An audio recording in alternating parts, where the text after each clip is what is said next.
Thanks for letting me stay on with your crew, Captain. I plan to be a very generous queen to all my friends. I can see we're gonna get along just fine, your high exaltedness. Don't start with that. Risha will do fine. For now. Every captain needs a good first mate. Corso doesn't know what it takes to run a starship. But I do. Considering the light years you've been racking up, I suggest a hyperdrive overhaul and a sublight engine tune-up. Which do you want first? The last thing we need is to get stranded in deep space. Keep my hyperdrive hyper. Consider it done. I'll be indispensable before you know it. Bet you were surprised to see I can hold my own in a fight. I'm pretty good with a blaster. My father taught me to shoot when I was 4 years old. Sounds like Nock didn't give you much of a childhood. Are you kidding? His lieutenants were terrified of me. They let me do whatever I wanted. Father wanted me self-sufficient as early as possible. Said I'd need it to survive. He was right. I still remember the day he told me he was going to sleep for a while. Said I was on my own. Nock was in that carbonite for a decade. Weren't you still counting birthdays on one hand? I was 11. Made my first solo hyperspace jump and flew to Dantooine. Father had a hideout there. Talk about your one bantha planets. For a few years, Dantooine's population was doubled thanks to me and Father frozen in carbonite. You talk a lot about Nock, but you've never mentioned your mother. She died when I was young. I don't remember her. Looking back, I should have been miserable. But it was just a big adventure. Speaking of which, we're overdue for some more excitement. What do you say we get back to our latest caper? Sometimes I can't believe you actually got back my crown. Do you know how many spacers died looking for it? Don't take this the wrong way, but when we first met, I thought you'd end up like all the others. I never thought you had anything less than total confidence in me. I learned pretty fast not to underestimate you. What I'm really saying is, thanks. I wouldn't be where I am without you. You don't have to thank me, Risha. We're not business partners anymore. That's all the more reason to say something. Anyway, didn't mean to slow us down. I'm sure we have plenty to do. I think I figured out why we get along so well, Captain. We're both restless people. It's how we survive. Trouble loves us, and we just keep on moving. Eventually, Trouble gets tired of following and gives up. There's always more trouble where that came from. Exactly. Isn't it wonderful? There wasn't nearly enough trouble growing up on Dantooine. After being a crime lord's daughter, sitting around got dull real quick. I had a big library of holo recordings from my father, but I could only watch them so many times. Never figured Nock for the sentimental type. He left you a bunch of holos dispensing his life's wisdom? If by wisdom you mean teaching me how to become a criminal, then yes. He was a good teacher. Very detail-oriented. By the time I was 14, I'd had enough. I buried Father's carbonite chamber someplace safe and hit the hyperlanes with a new identity. Those were good times. I met Drayen and Adila, got mixed up with Beryl Thorne, lived a life of crime. I'm sure Nock was proud of your accomplishments. Actually, he was disappointed I didn't have my own criminal empire. I was having too much fun on my own. I'm starting to enjoy these chats, but I'm feeling restless. Let's go find some trouble. I envy you, Captain. You'll always be free to do as you please. That all changes for me, once I'm a queen. I thought the whole point of ruling a planet was to do whatever you feel like. My ancestors tried that. Didn't work out. I've studied records about the Drayen dynasty. They started from humble beginnings, distinguished themselves as war heroes, officially anyway. In reality, they backstabbed their way to power just like every other ruler. Some were better at it than others. Why didn't Nock make his own play for the throne? He was king of the backstab. He knew recovering the crown was essential to establishing legitimate rule. It's not enough to conquer a world, you have to hold it too. Father had his failings, but he inspired loyalty. Whenever he defeated a rival gangster, he always freed the enemy slaves. He gave them a choice. Join him or take their chances elsewhere. No recriminations for anyone who left. The rest became family. Interesting way to recruit new talent. How many slaves actually signed on? Those people had a lot of anger issues. Most were excited to have a job that let them express it. There was this one little Twi'lek girl who joined us. Best thief I ever met. Got into all sorts of trouble together. We were like sisters, but when Father's organization collapsed, we got separated. I never found out what happened to her. Never too late to find her. If she's as good a thief as you say, she might come in handy. That was a long time ago. Sometimes it's better to leave the past alone.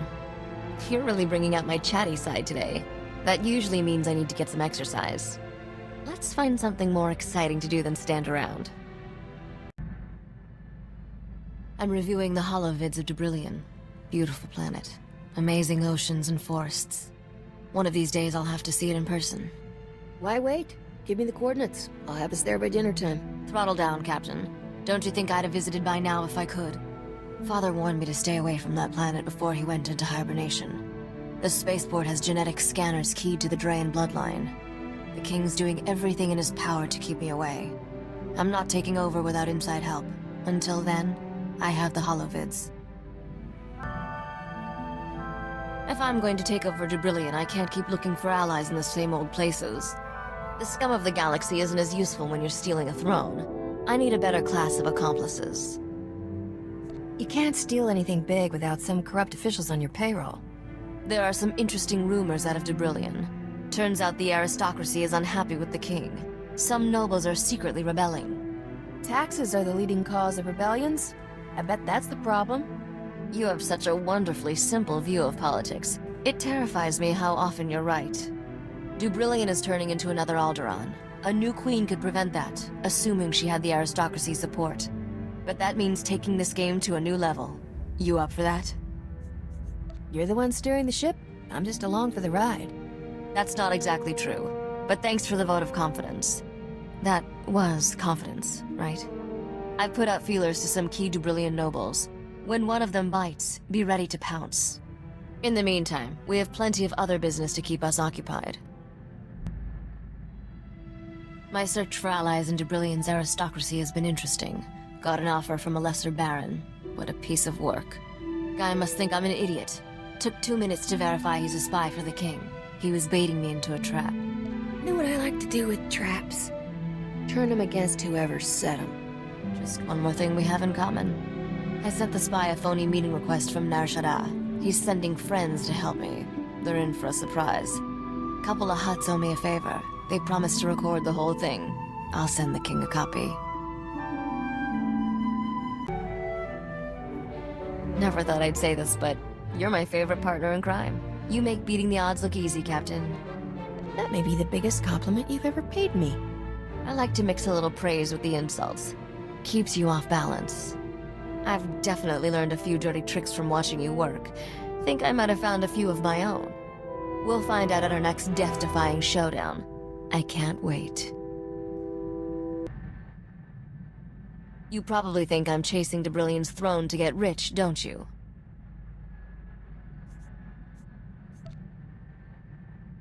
Credits are just a means to an end. You must want all that money for something. I've seen what bad leadership does to a place. Alderaan, Nar Shaddaa, even Coruscant. They all suffer because of who's in power. I'm not looking to plunder Drayen. I want to make it better. Run their society the right way. I knew that mercenary attitude was a lie. You're a bleeding heart do-gooder. Admit it. Don't be ridiculous. I'm talking about political survival. Every successful leader has the same strength. They're perceived as generous by their subjects. Give the people just enough of what they want, and they'll leave you alone. That's something the King of Drayen doesn't understand. For a second, I thought I was seeing a whole new side of you. False alarm. I'm just saying what everyone else is thinking. Nothing wrong with that. I can make this work. It's all about negotiation, and I'm good at that. I'm just thinking out loud now. We should get back to business. The longer I spend here, the more it feels like home. I'm even starting to appreciate Corso. Must be coming down or something. Promise me you'll visit often when I'm Queen of Drayen. I'll visit so often you'll have to build an extra wing onto the palace. Why not? How about a private landing pad to go with it? It'd be nice to sneak away with you for the occasional break. Go someplace dangerous. Steal something expensive. Mock the bad guys. When you think about it, being queen of a planet provides the perfect alibi. We should take advantage of that. Guess who found a potential accomplice in the Dubrillian aristocracy? Feast your eyes on this hollow-embossed, genuine flimsoplast invitation. See that fancy Arabesh lettering? Hand-drawn, in ink. Classy. Count Merritt Reneld requests the favor of your presence at a discreet location in the Galactic Senate Tower on Coruscant at a time of your choosing. Amateurs. Like we'd ever fall for something like that. Nobody puts this much effort into a trap. Look at all the embossing. That took sincerity. Count Reneld is one of the most popular nobles on Dubrillion. He's also secretly organizing a rebellion against the king. His invitation is addressed to Risha Drayen, royal heir to the Drayen dynasty. He's taking me very seriously. I didn't think you were broadcasting your true identity. I had no choice. Risha from Nar Shaddaa doesn't carry the same weight as Risha the future queen. I'm contacting him by holo to arrange our meeting. Wanted you here to help me get a read on him. Opening a channel. Whoa. This is a tremendous moment, your royal heiress. I grew up hearing tales of the Drayen dynasty, the great battles your ancestors fought. I never believed I'd meet a member of that proud bloodline in person. You have my deepest sympathies for your family's exile. Risha wants back into Dubrillion politics. You can make that happen, right? You must be the starship captain who recovered the crown of Dubrillion. My world is in your debt. The king wants that crown, and my head. He won't be happy if he finds out we're talking. The man has lost all reason. He must be removed from power, but in a way that spares our world a bloody civil war. I believe the common people and aristocracy alike would embrace the Drayen dynasty heir, especially if she wears the crown of Dubrillion. Nothing is ever that easy. Skip to the part where our lives get complicated. It will not be enough to dethrone the king. He must be replaced by someone that people view as one of their own. Right now, you are an outsider. The only way to change that is to marry someone from the existing aristocracy. Get married? To who? Well, the only available suitor is... Great stars, this is awkward. I am offering myself in marriage to you. This guy doesn't beat around the bantha. How do you want to play this? You could have at least sent flowers, Count. I understand my proposal is abrupt, but I wished to make my intentions clear and not waste your valuable time. I certainly don't expect an immediate response. All I ask is that you consider this for the good of Dubrillion. That'll be easier to do once we've met in person. I'm on my way to Coruscant. See you there, Count. Well, that wasn't awkward at all.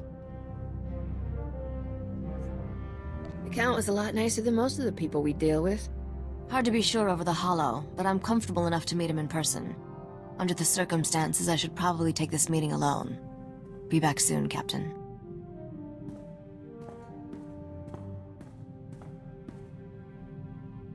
Never talked to a complete stranger for that long before. Count Reneld gives to charities, builds orphanages, creates wildlife preserves, and those are just his hobbies. You ever consider we've been wasting our lives? Somebody's got a crush on Count Nice Guy. He is nice, but I'm not rushing into anything. I told the Count I needed time to think about his proposal. That'll give me a chance to run a deep background check. If this guy is as good as he seems, he just might help me overthrow the king without getting married. Count Reneld is a man of his word. He sends me daily updates about his rebellion's progress.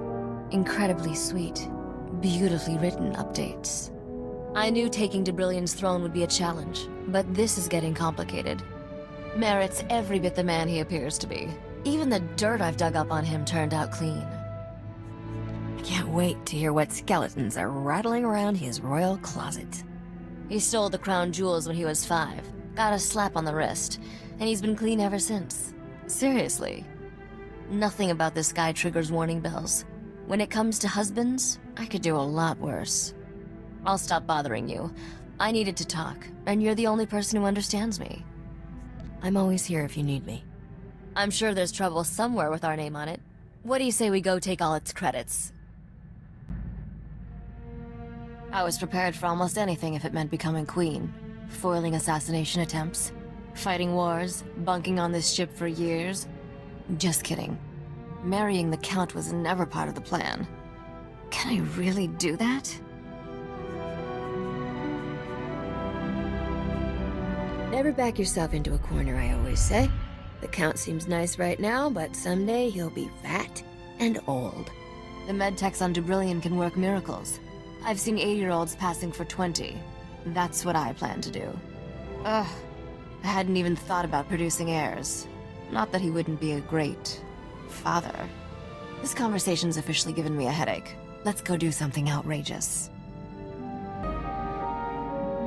Things on Drayen have taken a turn. The kings put a death mark on Count Ronald's head. When the citizens heard that, they rebelled. The king imposed martial law to stop the rioting. But that got the aristocracy riled up. The whole planet's going to war. Where do the other nobles stand? Are they with the Count or the king? Some support Count Ronald. Others remain loyal to the king. They're all looking to benefit from the fight. Needless to say, the Count has his hands full just staying alive. But even with all that's happened, he still wants to marry me. I can't keep putting him off. Any advice how I should play this? Forget about the politics for a second. Do you love this guy or not? I barely know him. This isn't about love.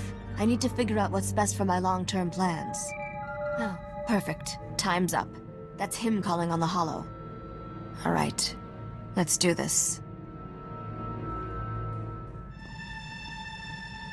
Merritt, I'm glad you're safe. From what I hear, the fighting got worse after you escaped. I cannot spare Drayen from war, but perhaps we can still create a better future together. I realize forging a true relationship takes time, and our marriage won't be consummated for some time, but I am hopeful. My proposal stands, dear Risha. Will you marry me?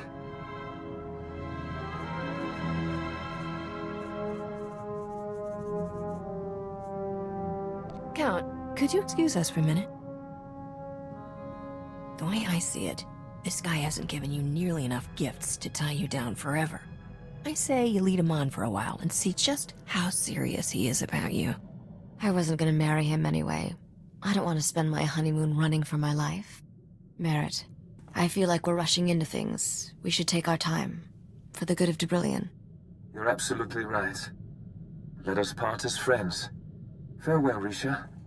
May the stars watch over you. That ended better than I expected. Except for that whole part with my world being at war. You're not having any regrets about turning down the Count, are you? I've never regretted anything about my life. No reason to start now. That's enough politics and relationship issues for one day. Let's go steal something expensive. I always feel better after a good caper. I've been getting reports on the war for Drayen. It's dragging into a stalemate. Nobody has a clear advantage yet. I want to get more involved with the war effort, but my allies tell me the best thing I can be is a symbol. Don't listen to those people. If you want to fight for your planet, just do it. Problem is, they're right. I'm 100 times more effective as a rallying point for people who oppose the king. The minute I open my mouth and start talking politics, I risk losing support. I can't afford that right now. Guess I'm stuck on the sidelines until it's over. At least I have company. I've been thinking about the future a lot lately, and I had a funny realization. Every scenario I see, you're in it. I've never let myself get close to anyone. Not even my friends from the old days. But you're more than a friend. You're the closest thing I have to family. Right back at you, Risha. I don't know what the future holds for us, but I promise to always be there. Not just for you, but everyone you care about. That's as mushy as I'm getting. Back to finding trouble.